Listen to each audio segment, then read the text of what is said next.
Gold trusted gold buyers మీరు తాకట్టు పెట్టిన బంగారాన్ని విడిపించి ఈ రోజు ఉన్న మార్కెట్ ధరకు కొనబడను 7771077720. కట్ చేస్తే పరుగు సినిమా భాస్కర్ బొమ్మరిల తర్వాత సినిమా అది. అల్లు అర్జున్ సినిమా, పెద్ద సినిమా అది. అది వర్క్ చేస్తుంటే నాకు భాస్కర్కి రోజు గొడవలే. నాకు నేను ఎట్లానేవాడిని, ఇద్దరం ఒకటే ఏజ్ గ్రూపు, కుర్రాళ్ళం. తను అటనేవాడు, తను ఇటనేవాడు. ఇప్పుడు తను బొమ్మరిల డైరెక్టరు, సో తన వాల్యూకే ఎక్కువ ఉండేది. నేనేమో కాదు కూడదని ఇట్లా గొడవ. మా ఇద్దరికి పాప ఆనందరంగా పంచాయతీ తీర్చేవాడు. ప్రతిరోజు గొడవే, ఇలా రాయాలి, అలా రాయాలి, ఇలా రాయాలి. But he loves me not as a person. నాకు ఇప్పటికీ ఫ్రెండ్, నేను చెప్తున్నాను, ఎందుకు తను చూసి కూడా నవ్వుకుంటాడు చూస్తే. చివరికి అది సినిమా జనవరిలో రిలీజ్ అవ్వాల్సింది పోస్ట్ పోయి మేకు వచ్చేదిగో ఈ ప్రాబ్లమ్స్ వల్ల. ఆ సినిమా షూటింగ్ అండి కొడైకెనాల్లో. ఆ కొడైకెనాల్ ఏంటంటే షూటింగ్ ఎలా చేయాలంటే మిస్ట్ వస్తూ ఉంటుంది. ఆ మిస్ట్లో హీరోయిన్ చూడాలి. హీరో ఆ మిస్ట్ మన చేతుల్లో లేదు కదా, అది నేచర్. అది అలా వచ్చి వెళ్ళిపోతూ ఉంటుంది. అది దాన్ని ఆపి కాసేపు అనలేం కదా. అది మొత్తం వస్తే మనిషి కనపడ్డు. అది వెళ్తున్నప్పుడు వస్తున్నప్పుడు తీయాలి. అది రోజుకి 4 షాట్లు తీయలేం, అంతేగా.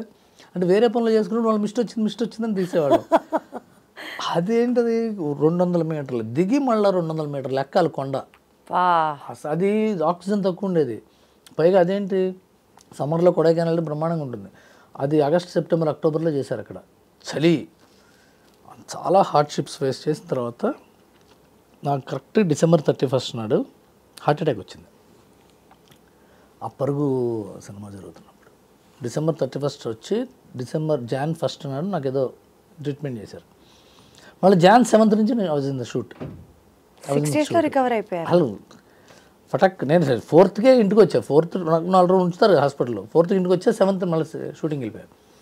పాపం అదే టైంకి భాస్కర్ వాళ్ళ మదర్ చనిపోయారు. నాకు ఇలా జరిగింది, తనకు ఇలా జరిగింది. But he also came back immediately in 4 days.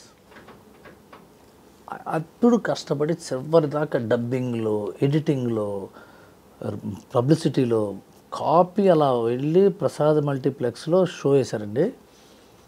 We understood that film is a super hit. స్లోగా స్టార్ట్ అవుతుంది సినిమా. చివరికి వచ్చేప్పుడు నేను చూస్తుంటే జనం ఏడుస్తున్నారు. ఆ రోజున నేను మౌనంగా నాలో నేను ఏడ్చా, బా ఎంత బాగుందని. ఆ తర్వాత నాకు కూతురు పుట్టింది. అది కూతురు మీద సినిమా. అది అవును, నేను మా అమ్మాయికి చూపించా. మొన్న 60 దానికి 15 years వచ్చినప్పుడు దానికి చూపించా. నేను దాన్ని ఊహించుకుని రాసా. ఇలా నాకు కూతురు ఉంటే నేను ఎలా ఆలోచిస్తాను, దాని గురించి నేను ఎంత ప్రేమిస్తాను అని. And I'm really happy. అదొక సినిమా నా లైఫ్లో షేక్ చేసిన సినిమా. Very happy sir. యాక్చువల్గా ఈ సందర్భం వచ్చింది కాబట్టి మాట్లాడుతున్నాను. సినిమా ఇండస్ట్రీలో సార్ ఒక్కొక్కళ్ళకి ఒక సినిమా జరిగేటప్పుడు చాలా స్టోరీస్ ఉంటాయి పర్సనల్గా. ఇలాంటి హార్డ్షిప్స్ ఫేస్ చేస్తూనే ఉంటారు. అది చిన్నదా పెద్దదా అని లెక్కేయడానికి కాదు, బట్ స్టిల్ ఇన్ని హార్డ్షిప్స్ ఫేస్ చేసి ఒక సినిమా తీసిన తర్వాత హాయిగా ఒక ఏసీ రూమ్లో కూర్చొని చేతిలో కాఫీ తాగుతూ ఈ సినిమాకి నేను ఇచ్చే రేటింగ్ అని ఇస్తారు చూడండి. నాకు అసలు ఎంత కోపం వస్తుందంటే, ఎంత కష్టం లేకపోతే ఆ సినిమా, ఒక్కొక్కడి హార్డ్ వర్క్ ఎంత లేకపోతే ఆ సినిమా తీస్తారు. Who are you to decide the fate of the movie అని పర్సనల్గా నాకు అనిపిస్తుంది. ఇప్పుడు I have a different view on it. Cinema మీద రేటింగ్ ఉంటుంది కదండి. సినిమా మీద రేటింగ్ కాదు, ప్రపంచంలో ఎవ్రీ ప్రోడక్ట్ మీద రేటింగ్ ఉంటుంది. సబ్బుల మీద రేటింగ్ ఉంటుంది, కార్ల మీద రేటింగ్ ఉంటుంది, పెన్సిల్స్ మీద రేటింగ్ ఉంటుంది, పెన్నుల మీద, షూ మీద రేటింగ్ ఉంటుంది, డాక్టర్స్ చేసే వైద్యం మీద రేటింగ్ ఉంటుంది, ప్రతి దాని మీద రేటింగ్ ఉంటుంది. ఆర్ట్ మీద rating. Michelangelo painting art చేస్తే ఆర్ట్ ఎగ్జిబిషన్లో వెళ్ళి క్రిటిక్స్ ఉంటారు, గీత బాగాలేదంటారు. You can't say anything because they are part of the society. ఈ పార్ట్ ఆఫ్ ద సొసైటీది ఉన్నప్పుడు మనం ఆ రేటింగ్ని, ఆ విమర్శని తీసుకోవాలి. వేరే ఆప్షన్ లేదు. ఇప్పుడు మీ ఇంటర్వ్యూలకు రేటింగ్లు పెట్టట్లేదు, కానీ ఇంటర్వ్యూలకు కూడా రేటింగ్ పెట్టచ్చు యాక్చువల్గా. ఎస్, దీప్తి గారి ఇంటర్వ్యూ బెటరా, XYZ ఇంటర్వ్యూ బెటరా, వేరే వాళ్ళ ఇంటర్వ్యూ బెటరా, ఐ డ్రీమ్లో ఉన్నప్పుడు బాగా చేసింది ఆవిడ, ఇంకో కంపెనీలో బాగా చేసింది, ఎవరు చెప్పచ్చు. ఏం చేయలేము. అది వాళ్ళ హక్కు, వాళ్ళ జీవన విధానం అది, లేకపోతే జీవన భృతి కూడా అది. వాళ్ళకి అదే కదా ఆధారం, జీవనాధారం. సో క్రిటిక్స్ని సీరియస్గా తీసుకోవాలా, లేకపోతే వాళ్ళు పట్టించుకోకర్లేదా అనేది కూడా personal choice. But when it is affecting a business, అది సీరియస్గా తీసుకోవాల్సి వస్తుంది. ఇవాళ స్టోరీ డిస్కషన్స్లో కానీ, ఇవాళ పబ్లిసిటీ డిజైన్స్లో కానీ, లేకపోతే మేకింగ్ సైడ్లో కానీ, రేపొద్దున trollers is different story, will discuss later. రేపొద్దున రేటింగ్ ఇచ్చేటప్పుడు ఇలా ఇస్తారు, రేపొద్దున వాళ్ళ సైట్లో ఆర్టికల్ రాసేటప్పుడు దీని మీద క్వశ్చన్ చేస్తారు, లేకపోతే రేపొద్దున ఫస్ట్ మార్నింగ్ షోకి వెళ్ళిన తర్వాత ఇలాంటి అబ్జెక్షన్స్ రావచ్చు అని ఒళ్ళు దగ్గర పెట్టుకునో, భయపడుతూనో, కంగారు పడుతూనో, అతి జాగ్రత్త తీసుకుంటూనో, జాగ్రత్త పడుతూ సినిమాలు తీస్తున్నాం. ఒక్కోసారి అవి ఎక్కువ తప్పును కూడా చేస్తున్నాయి. ఎందుకంటే ఆర్గానిక్గా కథ చెప్పే పరిస్థితి పోయి ఈ కామెంటరీ ఇట్లా ఉంటుంది, ఇలాంటి కామెంటరీ ఇలా ఉంటుంది కాబట్టి ఇలా చేద్దాం అని ఒకసారి తప్పు కూడా జరుగుతుంది, ఒకసారి మంచి కూడా జరుగుతుంది. రెండు అదే సార్, కన్స్ట్రక్టివ్గా వెళ్ళినంత కాలం దానివల్ల నష్టం లేదు. అంటే నాకు అంటే it's a platform. When film is made, A story is return, A cameraman shoots the film, ఒక మ్యూజిక్ డైరెక్టర్ దానికి మ్యూజిక్ చేస్తాడు, ఒక ఎడిటర్ దానికి ఎడిట్ చేస్తాడు, ఫైనల్గా ఏంద్ర సినిమా వస్తుంది. వీటన్నిటికీ డైరెక్టరే మూల కారణం, అంటే డెసిషన్ మేకర్. ఒక్కోసారి ప్రొడ్యూసరు, ఒక్కోసారి హీరో, లేకపోతే ముగ్గురు, లేకపోతే డైరెక్టర్ టీంలో ఎవరో పెద్ద మనుషులు. ఇవి రాసేవాళ్ళు, ఆర్టికల్స్ రాసేవాళ్ళు ఎడిటింగ్ బాగాలేదంటారు. ఎడిటింగ్ బాగాలేదనేది ఇంపాసిబుల్ చెప్పటం. ఎడిటింగ్ బాగాలేదని చెప్పటం, ఎడిటర్ పనితనం బాగాలేదంటారు. పాపం ఎడిటర్ ఎంత బాధపడతాడంటే, ఎడిటర్ పనితనం ఎందుకు బాగోలేదు, డైరెక్టర్స్ కాల్. ఎడిట్ ఎలా ఉండాలి, డైరెక్టర్స్ కాల్. ఎడిట్ ఎలా ఉండాలో, ప్రొడ్యూసర్స్ కాల్. ఎడిటర్ కాల్ కాదు అది. ఎడిటర్ చాలా గట్టిగా చెప్తాడు, ఇది కరెక్ట్ కాదండి, ఇది బాగోలేదండి, ఇలాగే చేద్దాం. నువ్వు ఎంత చెప్పినా డైలాగులు బాగాలేదంటారు. డైలాగులు ఓకే చేసేది ఎవరు, డైరెక్టర్ కదా.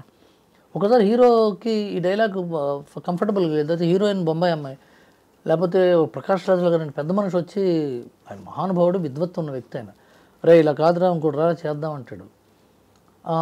మనం అప్లైజ్ చేస్తాం. అది వచ్చిన తర్వాత ఇలా లేదు, ఇది బాగాలేదంటే, డైలాగులు బాగోలేదు, ఆ ఇంట్రికసీస్కి వెళ్ళినప్పుడు ఇబ్బందిగా ఉంటుంది. ఎందుకంటే అది కాదని తెలిసిపోతుంది. అది మీరు సినిమాగా ఒక సినిమాని ఒక సమూలమైన పద్ధతి మీరు కామెంట్ చేస్తే ఇట్స్ ఫైన్, సినిమా బాగాలేదు, బాగుంది, లేకపోతే స్లోగా ఉంది. ఎడిటింగ్ బాగాలేదు వేరు, స్లోగా ఉండడం వేరు. యాక్చువల్గా స్లోగా is a call taken by director to tell the story like that. So ఒకసారి నేను ఒక సినిమా చేశాను, సెకండ్ హ్యాండ్ అయిన సినిమా నేను ప్రొడ్యూస్ చేశాను, కిషోర్ తిరుమల డైరెక్టర్గా. ఆ సినిమా చేసినప్పుడు మా హార్డ్ డిస్క్ పగిలిపోయింది. పగిలిపోయి ఎడిట్ రూమ్లో ఉన్న చాలా లో క్వాలిటీ ఫుటేజ్ని సినిమాగా వదిలేసాం. సెకండ్ హాఫ్ అంతా, ఫస్ట్ హాఫ్ ఏమో 1 HDలో ఉండేది అప్పుడు పాత కెమెరాలు, ఇదేమో 720 MP. ఎవరు రాసేది తెలుసా, అతను ఇప్పుడు లేడు పాపం, చనిపోయారు ఆయన, క్రిటిక్. సెకండ్ హాఫ్ ఫోటోగ్రఫీ చాలా బాగుంది, ఫస్ట్ హాఫ్ బాగాలేదన్నారు. Second half cheap quality. So that is the knowledge that these critics have on. That's what I meant, sir, exactly. So on a whole మీరు సినిమా గురించి రాస్తే ఇట్స్ ఫైన్. ఆ ముక్కలుగా లోపలికి వెళ్తే వాళ్ళు తెలియనితనం కూడా అప్పుడప్పుడు తెలుస్తుంది. 100% I agree, sir. తెలుస్తుంది, మాకు తెలుస్తుంది, అంటే టెక్నీషియన్స్కి తెలుస్తుంది, ప్రజలకి అది నిజం అనుకోవచ్చు కూడా. సార్, ఇప్పుడు సింగర్స్ మాట్లాడుతున్నప్పుడు చాలా సందర్భాలలో వాళ్ళు పాడిన ఆడియో ట్రాక్స్ సినిమాల్లో వాళ్ళ పేర్లు ఉండవు, ఇంకొకళ్ళ పేర్లు ఉంటాయి, జస్ట్ ఫర్ అడ్వర్టైజింగ్ స్కిల్స్ అని దానికోసం దీనికోసం చెప్తూ ఉంటారు. అట్లా స్టోరీ రాసే విషయంలో కూడా మీరు కూడా ఎదురవుతాయి అట్లాంటి సందర్భాలు? ఇది ఏమంటుంటారంటే, story comes from one single thought. Okay, ఒకటే థాట్ మీద ఒక లైన్, ఒక సింగిల్ సెంటెన్స్ నుంచి కథ మొదలవుతుంది. ఆ తర్వాత సీన్లు కొన్ని వస్తాయి. ఆ తర్వాత ఏమవుతుందంటే ఇంకో వేరే రైటర్లు వస్తారు, వేరే డైరెక్టర్ టీం మీద వస్తుంది, రైటర్స్ టీం వస్తుంది, లేకపోతే హీరో కొన్ని సలహాలు ఇస్తూ ఉంటారు, ప్రొడ్యూసర్స్ కొన్ని సలహాలు ఇస్తూ ఉంటారు. ఆ కథ ఈ సింగిల్ థాట్ ఫైనల్గా ఉండకపోవచ్చు, వేరే ఏదో పుట్టచ్చు. సో కథ అని ఒకళ్ళ పేరు వేసిన కానీ మొత్తం ఆయన పుస్తకం తీసుకొచ్చి ఇవ్వడు. ఒక ఐడియా నుంచి అందరం డిస్కస్ చేసి ఒక సబ్స్టాన్షియల్ షేప్కి వస్తుంది. ఒక 70% కాంట్రిబ్యూషన్ ఒక రైటర్ నుంచి ఉంటే ఆ రైటర్ ని మార్చేసి వేరే రైటర్ పేరు వేసిన ఉంటాయా? అలాంటి సందర్భాలు ఎదురయ్యాయి. 70% ఉన్నప్పుడు ఆ రైటర్ పేరు వేయకపోవడానికి తక్కువ ఛాన్సెస్ ఉంటాయి. ఒక్కోసారి ఆ మిగతా 30% కాంట్రిబ్యూట్ చేసిన డైరెక్టర్ అయితే ఇద్దరు పేర్లు వేసుకుంటారు, లేకపోతే మిగతా 30% కాంట్రిబ్యూట్ చేసిన వేరే సిమిలర్ స్థాయి రైటర్ అయితే అతని పేరు కూడా వేస్తారు, లేకపోతే స్క్రీన్ ప్లే వేరే వాళ్ళ పేర్లు వేసి మూల కథనో డైరెక్టర్నో అంటే ఉంటాయండి. ఒక్కోసారి that is not the standard. ఇప్పుడు హైదరాబాద్లో ట్రాఫిక్ అద్భుతంగా ఉంది, బస్సు కింద ఆటో పడి చచ్చిపోయారంటే అది స్టాండర్డ్ కాదు కదా. ఎప్పుడప్పుడు జరుగుతుంటారు స్ట్రే ఇన్సిడెంట్స్. దాన్ని ఇండస్ట్రీలో పెద్ద మనుషులు పంచాయతీ చేసి రైటర్స్ యూనియన్లో ఏదో చెప్పి, లేకపోతే ఆ డైరెక్టరే పిలిచి కరెక్ట్ కాదని చిన్న చిన్నవి జరుగుతాయి. మన ఆఫీసులు, ఇప్పుడు మీ ఆఫీసులో రాజకీయాలు ఉంటాయి డెఫినెట్గా. ఐటెంలో ఉండవా రాజకీయాలు? ఉంటాయి కదా. ఏదో దాన్ని ఎలా సర్దుకుని పంచాయతీ చేస్తారు. అదే ఈయనకి కూడా ఉంటాయి రాజకీయాలు. నా బొమ్మ బాగుంది నేనా, ఈయన బొమ్మ బాగుందని ఆయన అంటుంటారు. And for more videos, Please subscribe to iDream. Please subscribe to iDream. Please subscribe iDream. And please subscribe to iDream. For more videos, subscribe to iDream. please like, share and subscribe to the channel. Congratulations, iDream. Subscribe to iDream. Subscribe to iDream. So subscribe to iDream Media. iDream ki iDream team andarki huge congratulations. Please subscribe iDream Media. Please subscribe to iDream. Subscribe iDream. Please subscribe to iDream. iDream అంటే నా కళల ఛానల్ను subscribe చేసుకున్న నోరు తిరుగుతలేదు, మీరైతే గంట గుర్తు కొట్టండి. For more such videos, please subscribe to iDream.